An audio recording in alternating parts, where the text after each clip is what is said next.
biasanya jadi masalah.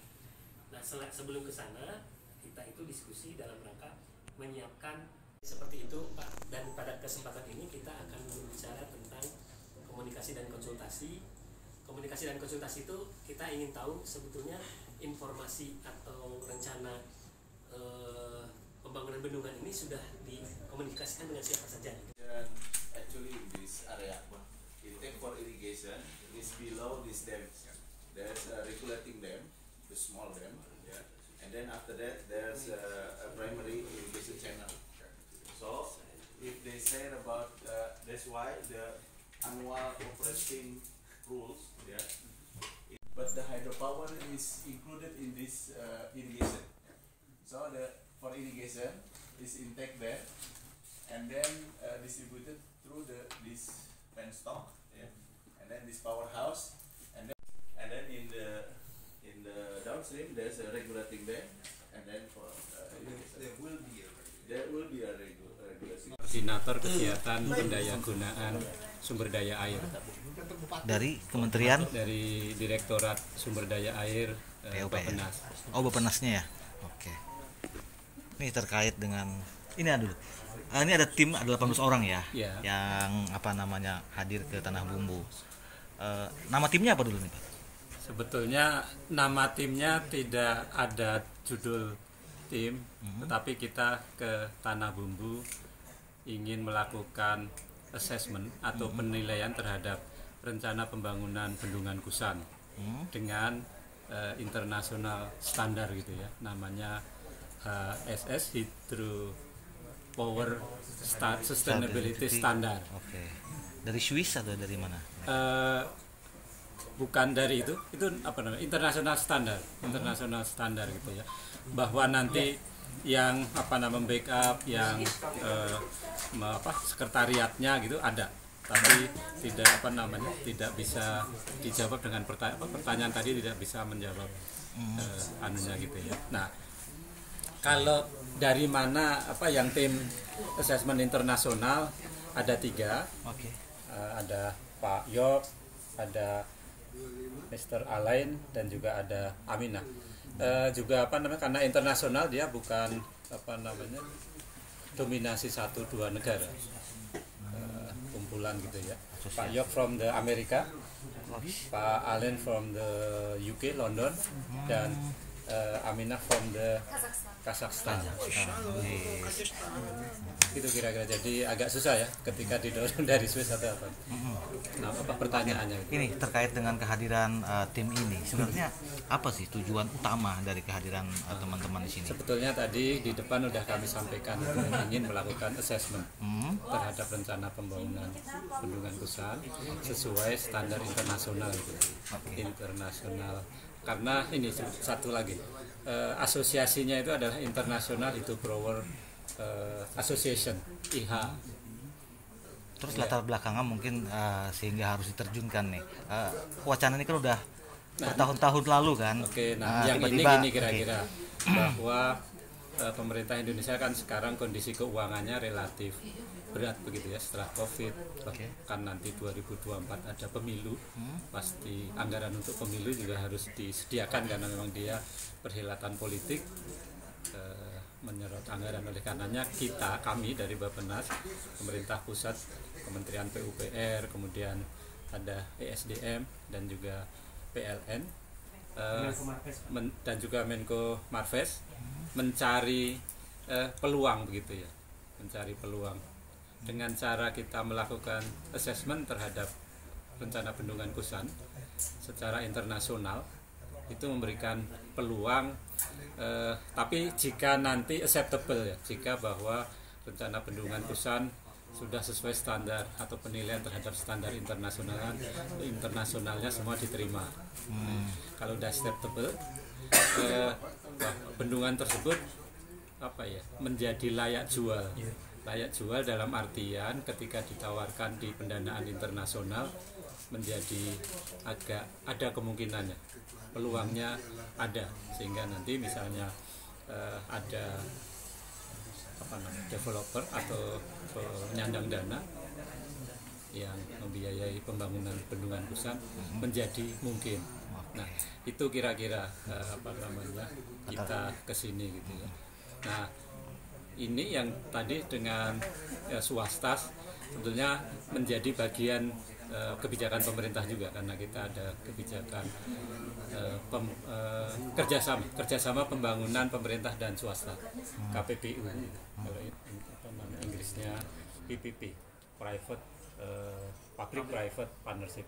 Oke. Terus apa yang membuat pembentukan pusat menarik sehingga teman-teman tim terjun nih?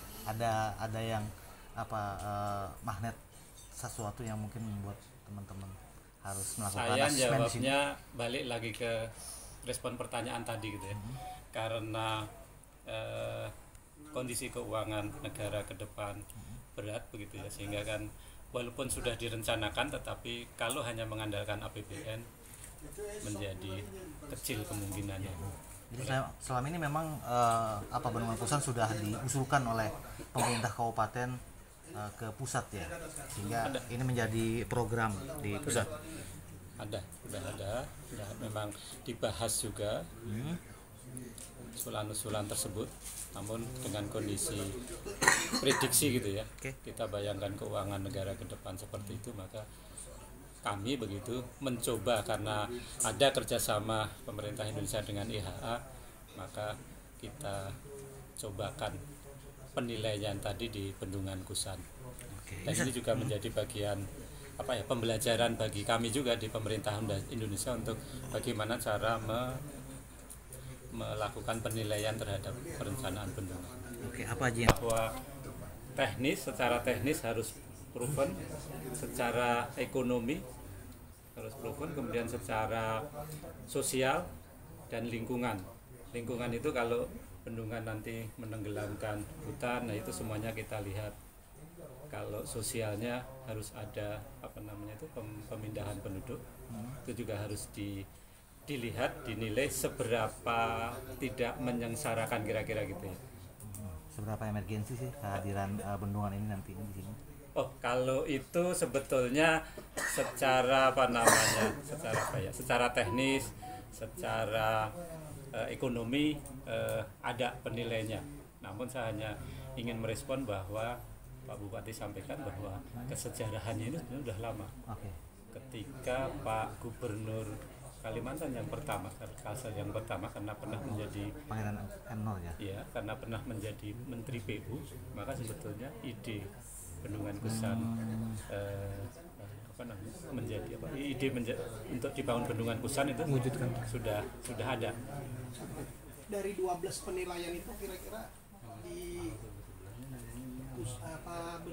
Bendungan Kusan ini masuk nggak kriteria penilaian sekarang? Jadi penilaian kan kalau ujian gitu kan, ujiannya sekarang tengah hari, dosennya ditanya sore bisa jawab belum kan. Nah, jadi gini, saya cuma ingin nyampaikan semuanya sedang kita kumpulkan, sedang kita kolek berbagai item-itemnya, kemudian nanti disusun baru ya, dan perlu waktu juga karena kita kan belajar nih, ada internasional assessmentnya, kita diskusikan terus ya tadi kita diskusikan supaya menjadi comply gitu ya. Oleh karenanya memang tadi ya tidak cepat informasinya, jadi saya karena nggak bisa menjawab cepat atau belum bisa hasilnya cepat, jadi saya berikan gambaran seperti tadi gitu ya. Terus bendungan ini sendiri peluangnya? Nah itu ya sama. Ketika hasilnya belum bisa kita respon dengan pertanyaan tadi, peluangnya ya masih belum kelihatan. Tapi nanti mungkin Pak Yok yang secara teknis bisa memberikan gambaran gitu ya, atau prediksi peluangnya seberapa besar. Yang terakhir nih terkait dengan satu-satunya ke Tanah Bumbu yang menggunakan sistem ini, atau ada program bendungan lain di daerah lain? Banyak. Ada berapa? Bendungan banyak. Kalau main semua teman-teman media, ketika kita googling pembangunan bendungan gitu banyak. Dengan sistem yang seperti ini, yang tidak dibiayai oleh APBN? Belum. Yang pertama kah atau apa ini? Gini. Kalau yang tidak dibiayai APBN yang rencana ini hal yang pertama. Tapi ini pertama langkahnya ya. Pilot pertama langkahnya itu ya kita lakukan assessment terhadap standar internasional, karena kalau tidak ada assessment ini hampir kecil kemungkinan atau bahkan nol ya, internasional bisa membiayai, kecuali dengan loan. Kalau dengan loan kan sebetulnya atau pinjaman kan garansinya ke pemerintah yang minjam. Nah kalau ini kan nanti kita dorong tidak dengan skema itu, tetapi dengan skema swasta yang memang dia menyatakan minat gitu ya, melihat dokumen yang ada, saya minat ya, nanti mungkin bekerja samanya seperti apa itu bagian lain gitu ya, bukan bagian lain tapi bagian yang harus dibahas juga. Nah jika toh nanti ini layak gitu kan dari dokumen itu, pihak mana aja yang mungkin tertarik untuk bisa mengucurkan anggaran? Oke, nah yang ini step-stepnya itu banyak gitu ya. Ketika stepnya banyak, step pertama belum ada jawabannya, belum ada jawaban yang tadi juga belum ada. Nanti maksudnya gini, kalau memang ini layak misalnya ya, kan ini kan kita bisa berandai-andai nih misalnya, kan ada program sudah kan. Sampai jangan ngotot dong. Enggak juga sih ngotot, tapi kita ingin kan ada kepastian gitu kan. Bukan ada kepastian, kan step yang ini masih belum tahu hasilnya nih. Tanya berikutnya gimana yang mau jawab? Nah maksudnya gini, peluangnya misalnya gini, kan saya berandai-andai misalnya ini kan layak nih, terus pihak mana aja yang mungkin punya minat, mungkin ada nggak sudah atau ditujukan? Makanya itu yang sampean ngotot itu sebetulnya kan nanti ada prosesnya. Oke, prosesnya yang ini layak, kita tawarin nih ke international community. Berarti belum ada kepastian meskipun nanti layak ya, ada yang minat gitu. Bukan, sampean jawab apa? Dorongnya jawabannya yes or no. Jadi bukan gitu. Semuanya itu proses ya, proses. Ini layak, Bendungan Kusan layak, dokumennya komplit. Kita tawarkan, namanya ada market sounding. Kita tawarkan kan nanti ada international community. Jadi ini berbiaya juga. Kalau community-nya itu harus kita arrange, berarti ya kita kan membiayai kayak undang, kayak pameran. Makanya saya sampaikan jawabannya itu tidak sesimpel itu, kan ada proses market sounding, dan nanti kalau kalau ada international affair atau gampangnya ada tadi pasar malam atau ditawarkan gitu. Di situ kita mungkin tidak terlalu mahal biayanya kan, kita cuman buka stand di sana, jadi Indonesia punya ini gitu kan. Tapi kalau kita harus mengundang sendiri mungkin mahal. Oleh karenanya tadi ya, ketika ini layak, nanti kita tawarkan. Nah ditawarkan kan sebetulnya minatnya seperti apa gitu ya. Misalnya kondisi politik Indonesianya kurang mendukung gitu.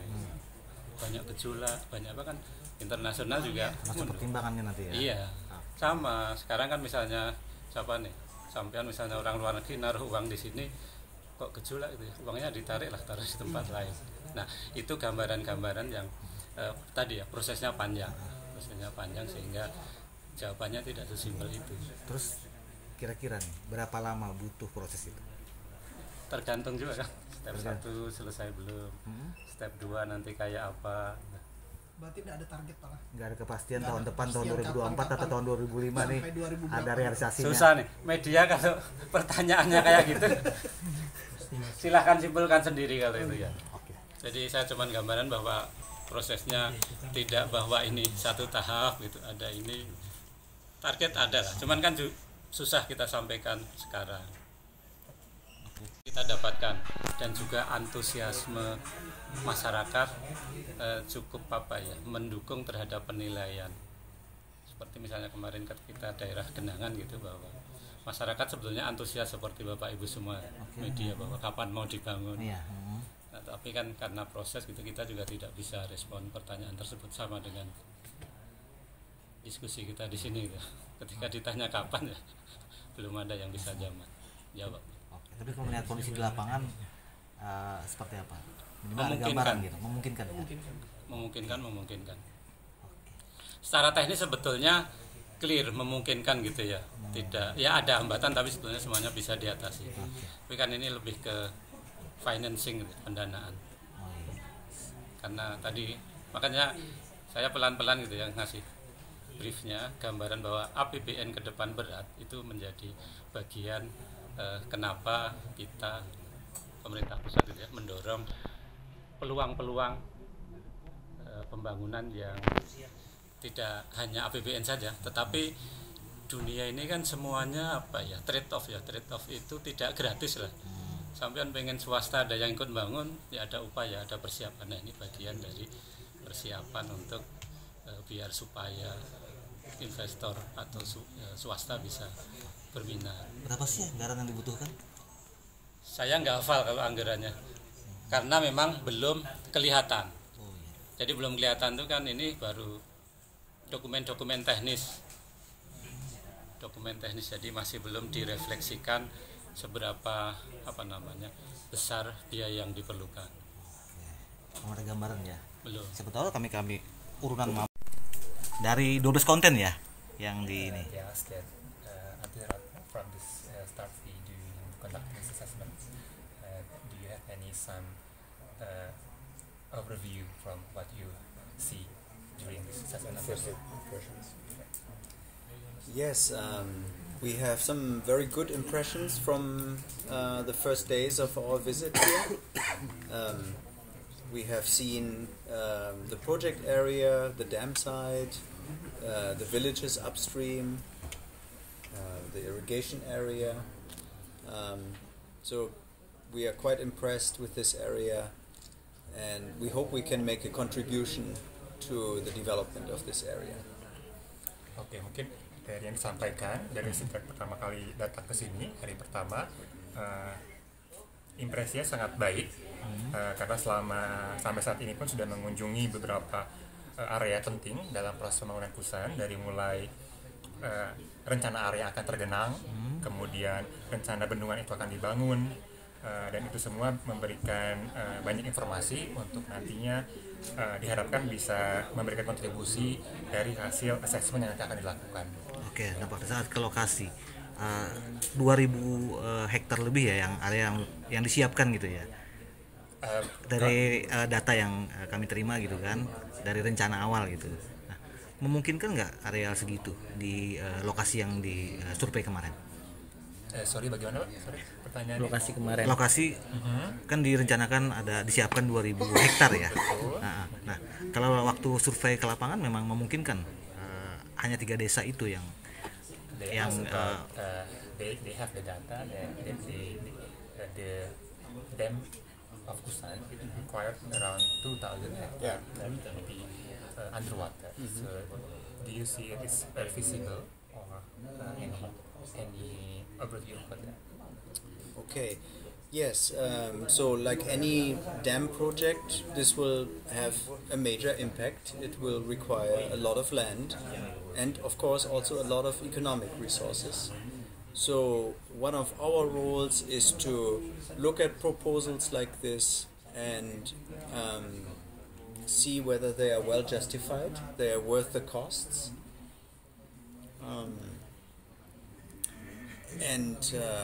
This is of course not the first hydropower project in the world.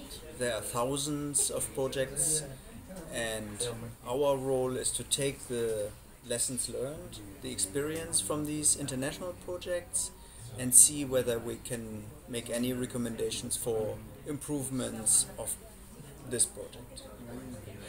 Sampai saat ini, karena memang tahap ini adalah tahap collecting data dan melihat semua data yang ada, untuk saat ini memang belum bisa dapat disimpulkan. Karena itulah kontribusi dari peran IHA di sini, para asesor ini adalah untuk melihat ke depannya apakah hasil dokumen yang sudah dibuat, hasil kunjungan dilakukan 2 hari ini itu nantinya apa saja yang bisa direkomendasikan untuk kebaikan pembangunan pusat selanjutnya. Mungkin kendala yang paling dominan nih ditemukan selama survei kalau apa?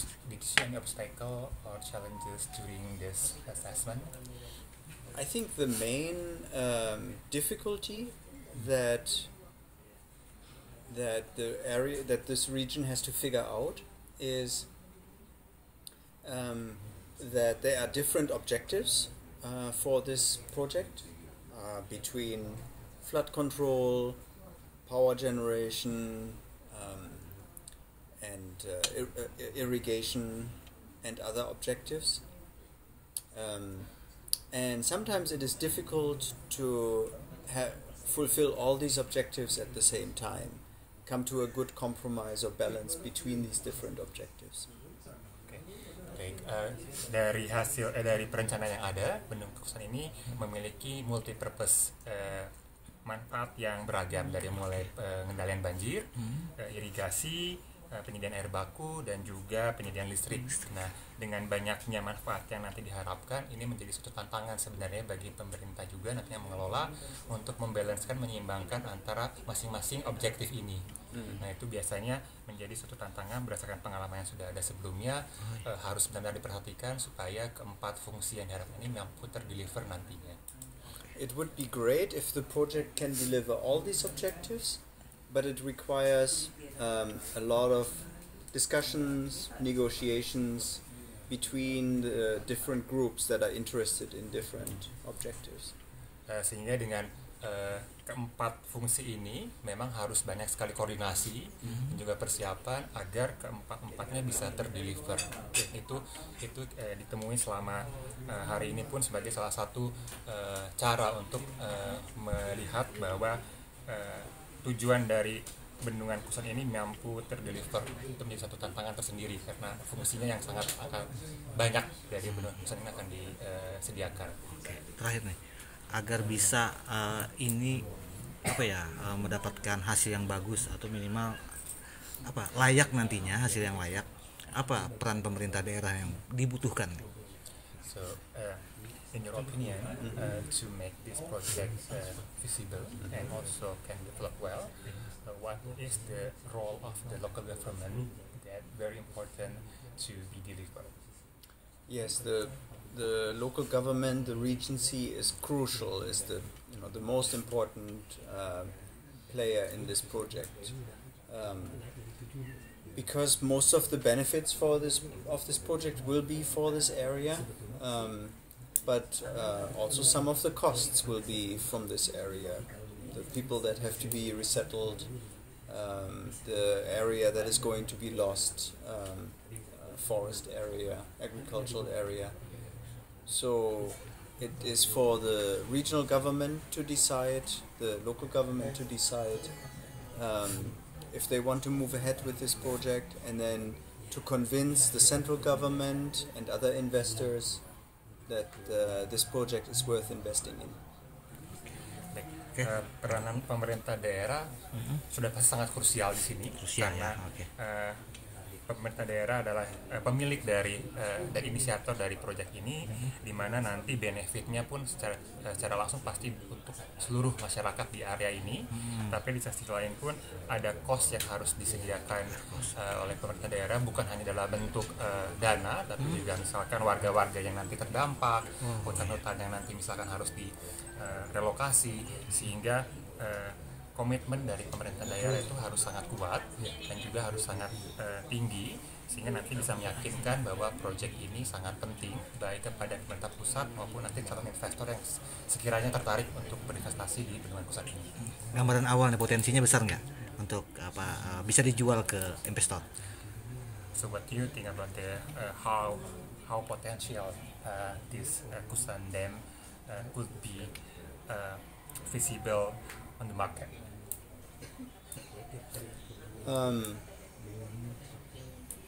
I think it cannot be a pure private investment,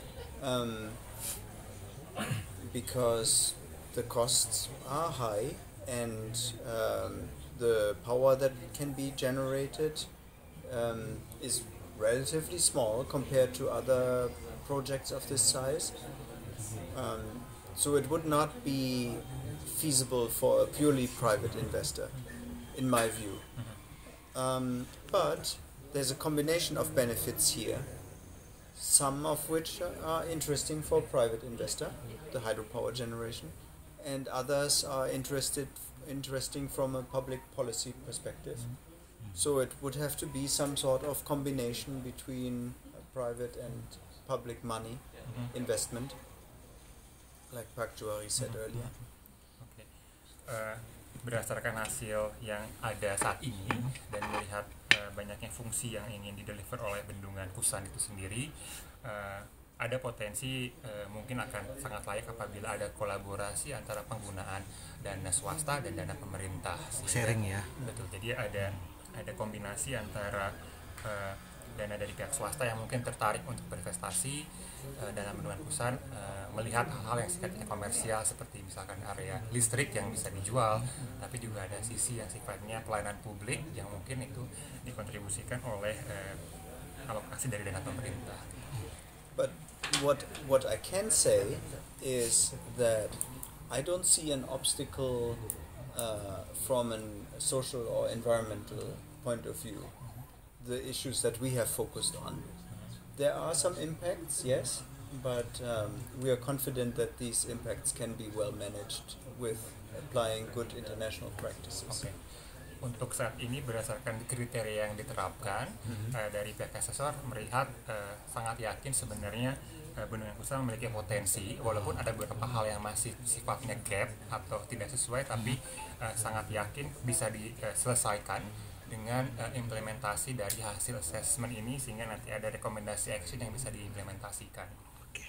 But what I can say is that international investors are focusing every time more on these social and environmental issues. Terutama untuk aspek sosial dan lingkungan. Dari hasil pengamatan sampai sejauh ini memang beberapa hal sangat sudah secara baik direncanakan, sehingga nanti harapannya dengan hasil asesmen ini rekomendasi yang diusulkan nanti bisa semakin memperbaiki lagi dan semakin membuat proyek menjadi lebih visible atau lebih layak di mata calon investor yang misalkan nanti tertarik. Yeah, that's why these risks have to be really well managed if you want to convince investors to come in. Sehingga harapannya memang nanti resiko-resiko yang ada itu diketahui secara jelas di awal, sehingga nanti saat ditawarkan proyeknya hal-hal tersebut tidak menjadi halangan bagi para investor untuk menanamkan modalnya di Bendungan Kusan. Terkait pagu anggaran dibutuhkan ini berapa besar nih kalau perkiraan awal? Estimasi anggaran. Oh, they asked about the budget. How to build. We have only seen the numbers from the feasibility study, but we have not verified them ourselves. Sama seperti disampaikan mungkin tadi oleh Pak Juwari juga, memang di sini belum sampai untuk mengkalkulasikan nilai budget dari proyek. Memang perlu masih proses untuk menghitung. Oke. Ada tambahan? Peran pemerintah daerah sangat besar dan sangat vital. Mungkin apa aja nih mungkin nanti yang harus disiapkan oleh pemerintah daerah untuk bisa mewujudkan ini? Baik, terima kasih lah. Pertama ya kita Tanah Bumbu ini pemerintah, masyarakat, termasuk wartawan ya, semua kita bersyukur kepada Allah, alhamdulillah. Akhirnya apa yang menjadi harapan, dambaan, hasrat, hajat, insyaallah sudah semakin memberikan optimisme dengan kehadiran tim ekstensi bendungan dari pusat ini. Ada 17 orang yang menjadi, bahkan ada juga dari 4 dari luar negeri yang menjadi insyaallah akan memberikan hibah ya. Oleh sebab itu kita pemerintah daerah sesuai dengan diskusikan dengan beliau itu mempersiapkan hal-hal yang dibutuhkan. Kalau menurut istilah mereka ada 12 item standar, itu siap. Sepenuhnya kita siap, baik dari aspek sarana prasarananya, kemudian aspek sosialnya, ya tentu termasuk persoalan-persoalan yang dimungkinkan dampak yang akan terjadi. Jadi misalnya kita menyiapkan lahan yang akan menjadi lahan yang akan diairi, ini kita siapkan sudah sedemikian rupa agar bisa memenuhi persyaratan, termasuk masyarakat yang ada di sana 127 kakak. Ini kita sudah menyiapkan untuk relokasi. Bahkan sudah ada relokasi yang mereka sudah siapkan sendiri dan kita dukung oleh pemerintah. Sudah ada anggaran yang kita siapkan untuk itu. Nah, kemudian bahkan pada mereka masing-masing kakak diberikan 2 hektar kebun, 1 hektar untuk perumahan dan katakanlah ya pekarangan, dan perumahan kita bantu. Demikian juga bibit kebun. Jadi memang tidak ada yang diberikan, bahkan masyarakat yang mungkin akan terdampak secara tidak langsung ini juga sudah kita siapkan. Dan juga fasilitas yang dibutuhkan oleh masyarakat, apakah pendidikan, kesehatan, agama, jalan, ini semua sudah kita rancang, kita siapkan, dan itu sudah ada di proyek ya, proposal ya, dan itu sebagian sudah kita laksanakan. Nah, lalu kemudian juga yang dibutuhkan kira-kira proyeksi apa ya. Nah, kita juga siapkan dalam perencanaan kita, termasuk ya adanya PLTA tenaga air ya. Insya Allah yang menurut survei dari Jepang itu tahun 2008 ya, itu akan ada sekitar 108 megawatt itu sudah kita siapkan. Jadi memang ini program yang insya Allah menjadi solusi besar bagi Tanah Bumbu, bahkan Kalsel, insya Allah baik dari aspek ya ekonomi maupun aspek pemukiman sendiri, termasuk ya kaitannya dengan hal yang berkaitan dengan bencana alam, misalnya banjir, ini bisa teratasi. Itu antara lain yang kita siapkan, insya Allah. Nah tadi kan disebutkan bahwa ini menjadi pilot project karena polanya kolaborasi antara investor sama pemerintah ya. Ini yang pertama kali diterapkan.